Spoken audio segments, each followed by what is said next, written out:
I thought that was one of the most impressive training sessions of this entire session, this entire group. The 2022 purchases at the sales.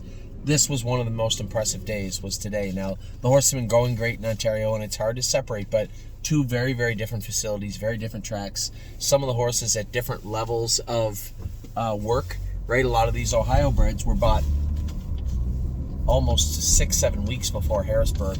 So it's tough to gauge, but looking at what I saw today on the track, I thought was just an ultra impressive outing, top to bottom, from everybody. Yeah, there's some horses that made mistakes. We'll talk about a few of the questions that I had to answer afterwards. Not that many, to be honest. But we will start with what took place last night. I touched on it briefly this morning, but just very impressed with She's a Sassy Beach yesterday. Took a dive off Dipper, raced well, and even Yo Mister, I thought, raced great. The way that Stacy and Brett have him set up going into this series. This is exactly why we bought this horse. He looked talented, 27 seconds on the end, 2.5, 3 weeks distance from his qualifier. I thought the horse looked good and looked very promising heading into not just this series, but after that for us.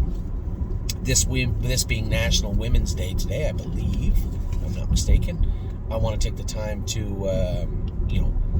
when I think of what the stable does, how it runs.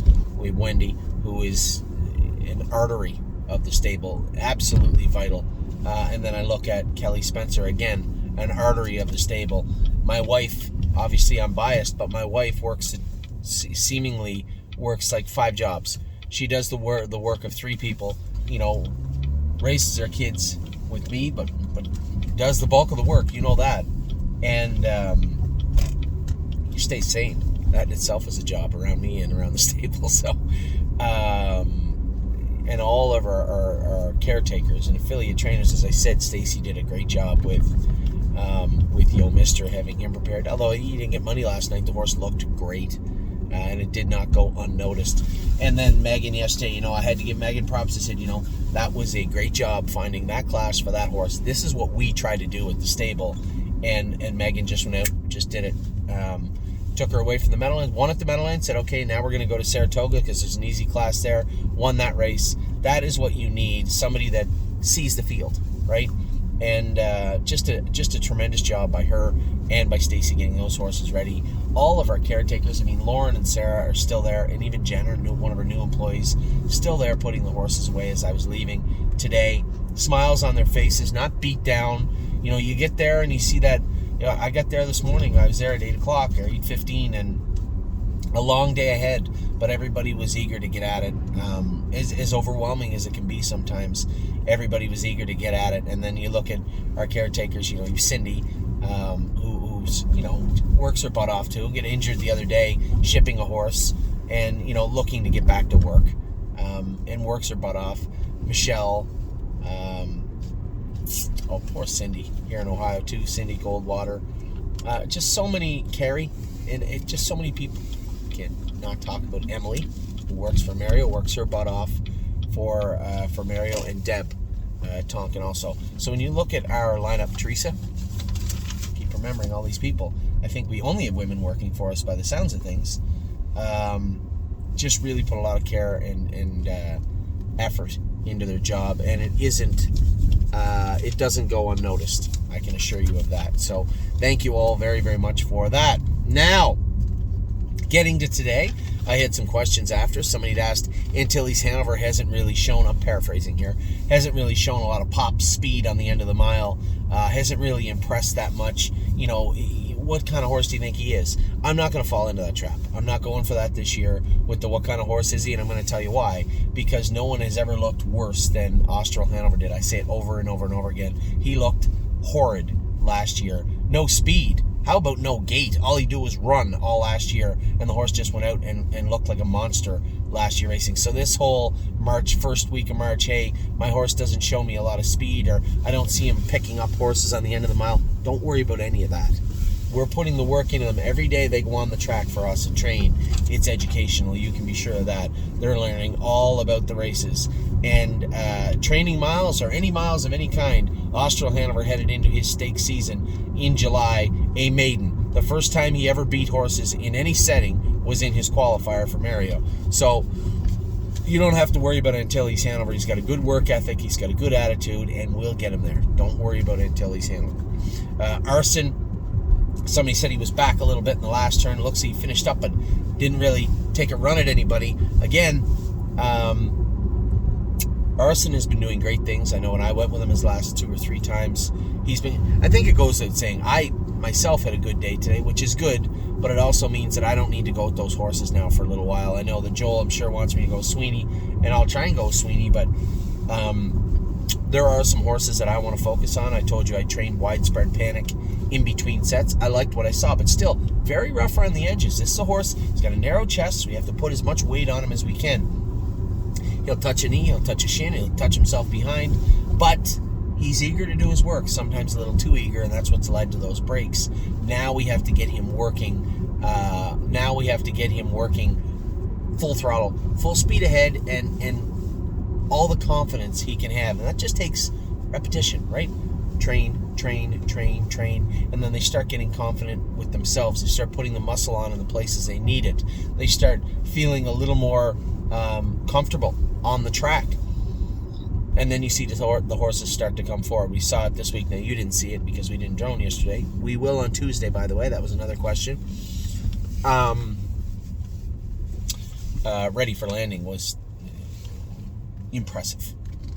Yesterday training, just, I don't want to use words like bomb-proof because he's made tons of breaks, or bionic, but he made it look effortless yesterday, and really impressed with him. But again, the whole Arson thing, listen, Arson's fast. He's as quick as a cat on his feet. Jason said he was touching his shin. He isn't. He touched himself the one time. We put boots on him. They rubbed him a bit. He's running in a bit. Just going through a little something baby stuff. But again, slick as a button on the track. I'm not worried about Arson. I was kind of torn. Maybe in hindsight, and strictly in hindsight, maybe I should have went with him. But that's nothing on Jason. Just the fact that I think as we get to this point, when you see the horses come the last half in 1:10 at a mile and a half, now we won't go any faster than we went today. What we will do over the next few weeks is speed up that first lap to 1:30, 1:25, and then go your mile. And that will, again, I believe, put a little more foundation on the horses. We don't have to go faster in the mile with them. We just have to do it at a longer period of time. So Arson, don't worry about Arson. Again, I'm just giving you my honest opinion on these horses.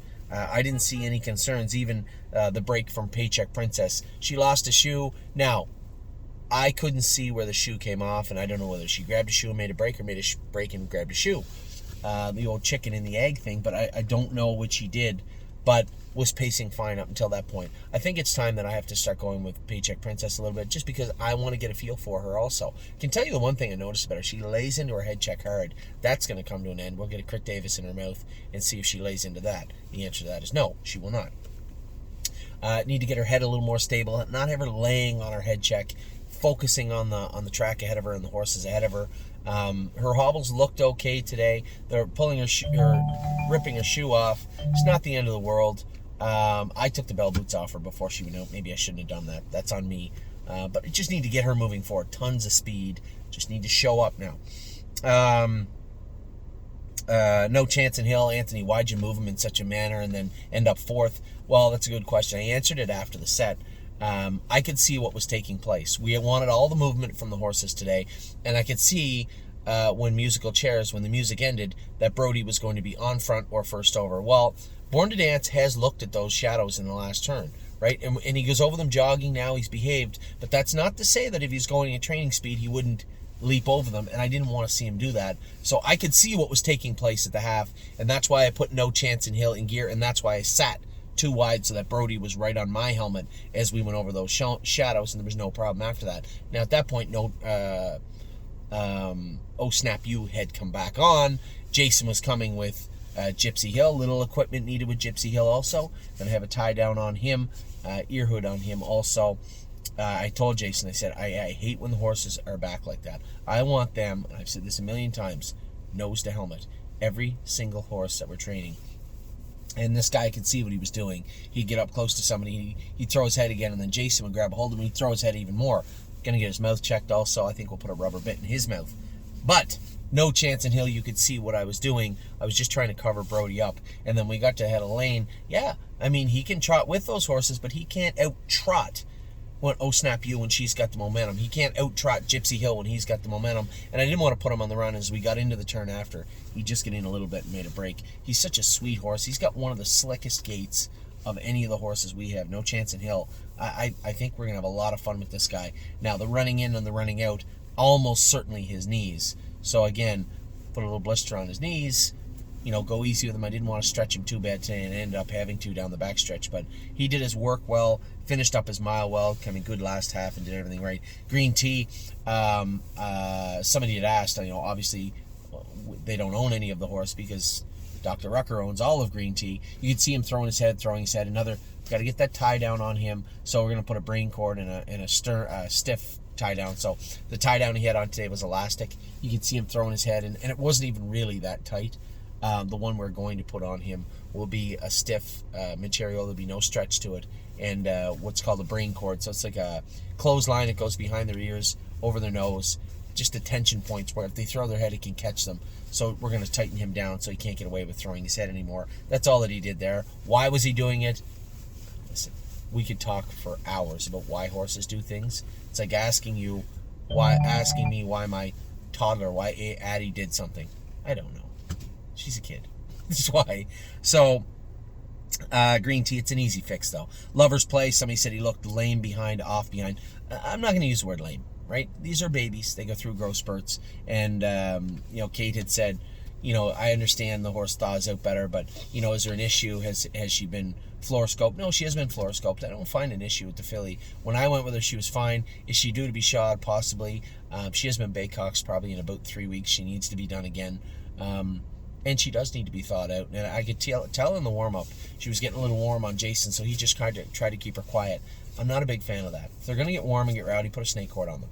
They're out there to do their work, and they're out there to be thawed out properly. And when it comes to Lover's Play or any of the horses, work comes first. And when I went with that filly 3 weeks ago, I thought she was absolutely sensational. And today, yeah, I could see it in the video when I watched the replay. She made a break. She seemed fine afterwards. I didn't see any heat anywhere. But we will blister her knees, hocks, and stifles. We'll make sure that she gets shod tomorrow, and we will make sure that she gets treated up for EPM also. She'll be back at it. Now, there's a couple of horses I would go right back out with and train tomorrow, and she would be one of them. But qualifiers have moved from the afternoon on Wednesday to the morning of Thursday. Now, we don't have anything to qualify, but we got to get done before 11 o'clock in the morning, and we have like 9 3-year-olds to qualify or to train tomorrow. Qualify soon. So Lover's Play, I wouldn't get too bogged down with how she looked today. Yes, she did not look fluid today, but from what I could see optically, running my hands over and looking at her, I didn't see any issues afterwards, and I've seen her like this before. So I think it's more a combination of a few things. Firstly, she needs shod. Secondly, I think that blister would go a long way for her. It certainly did for Venice today. You saw the difference. We didn't even get to make the shoeing changes back on Venice. Just that one blister from Cindy on Saturday, a totally different horse today. So, and you may ask, why does it work like that? So the whole point of blistering is to cause a reaction in a specific area. So you'll paint cedar oil paint on their knees, and it will cause an irritation, and the knee theoretically would blow up, especially if there's some heat in there. You would think heat on heat would cause a bigger reaction. So the more it blows up, the more you think to yourself, maybe that was bothering that horse quite a bit. You can see the knees blow up quite a bit, and as the blood flow goes to heal that blister, the theory behind it, an old school horseman theory, and it's true, can help out the affected area a little more deep than just the skin. So that's why we choose to blister a lot of the horses, and Lover's Play will be blistered today. So blister, Baycox, shoeing, and I don't think you're going to see it. You're going to see her do that again at some point, but we're going to try and mitigate it best we can, and I don't think you're going to see it next week. Electric Line made that break. I think that was just a mistake by Joe.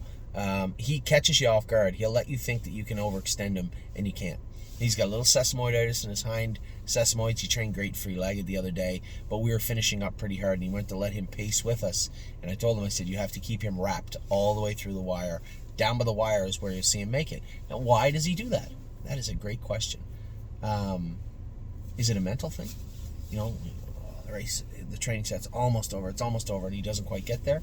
You know, some of you maybe have been like that in the middle of the night. I almost got there, but not quite. It's a horse thing. I want to believe that sesamoiditis plays a role, and we have to stay on top of that. So he was getting blistered again today, but it's up to us also, and it's indicative of the driver to sit behind him and know now this is what he does. I can't release him at that point in the mile.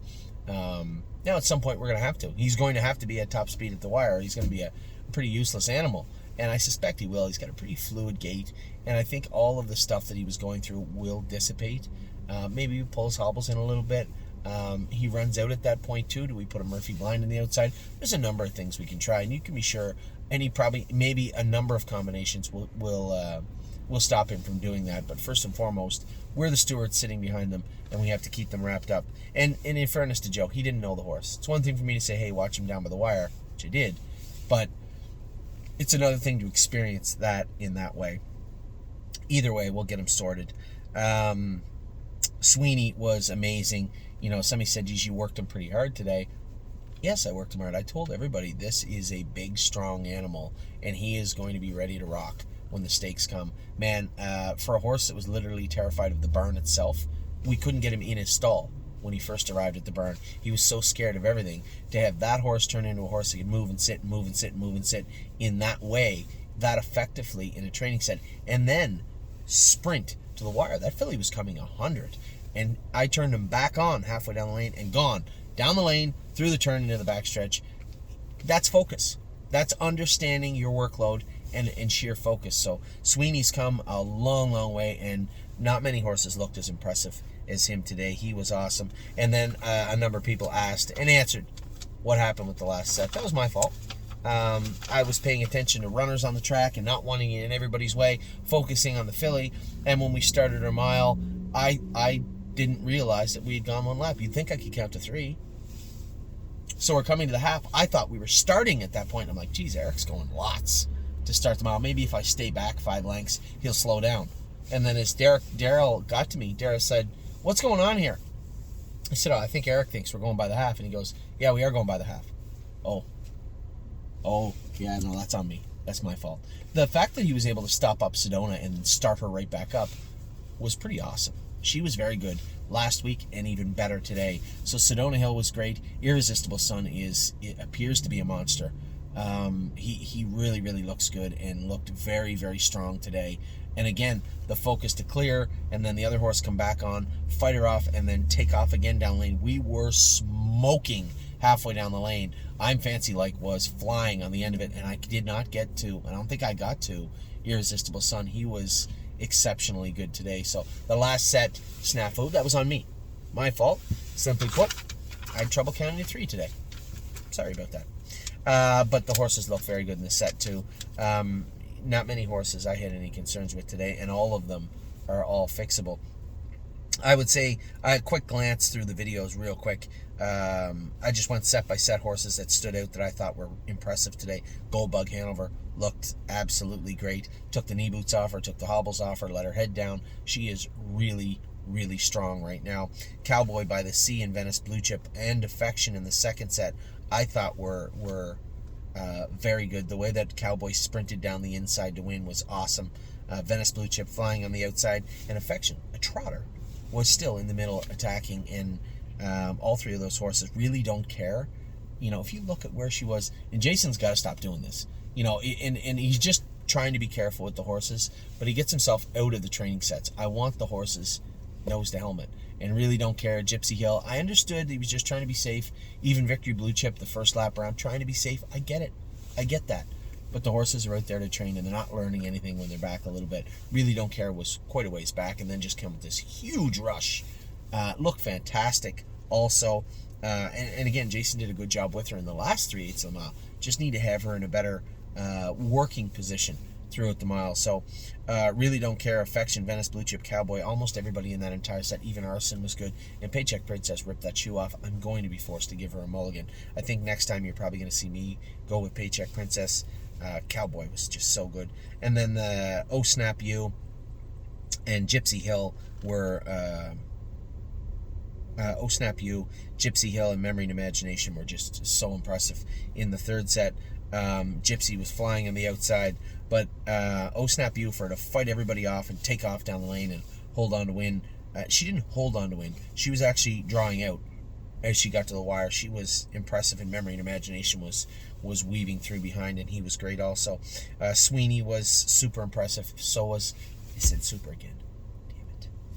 Damn it. Sweeney was ultra impressive, and so was Sunset Acres Girl. Now, I might have moved a bunch of times. Sunset Acres Girl looked the most impressive the last quarter of the mile, and Sweeney had moved a bunch of times in the mile. Those two horses I thought were standouts in that set, and they both looked extremely good.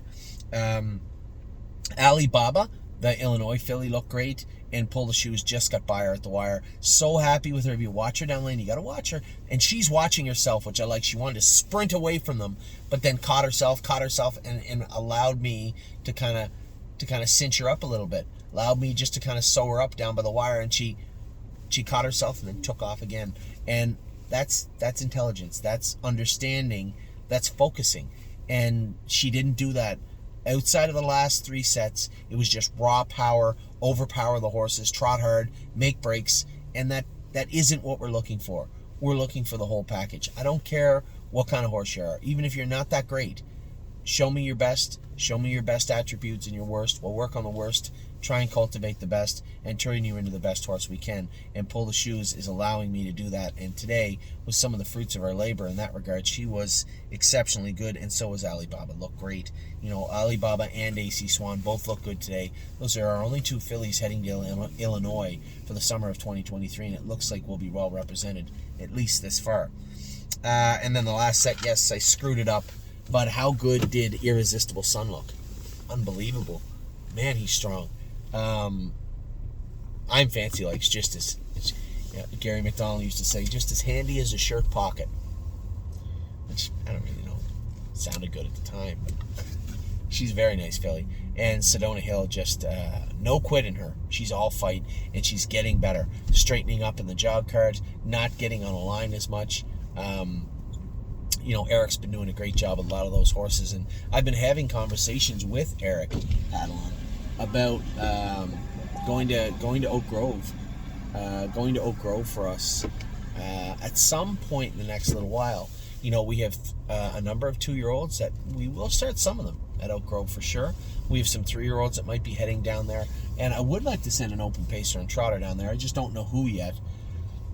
But looking at those horses, really excited, really excited to see what the rest of 2023 brings for us. A great day on the track, and a very uplifting, a great feeling to watch these horses start to come forward. You can see the light at the end of the tunnel now, and it's just one of those days, just a great day. So with that, I'll let you go.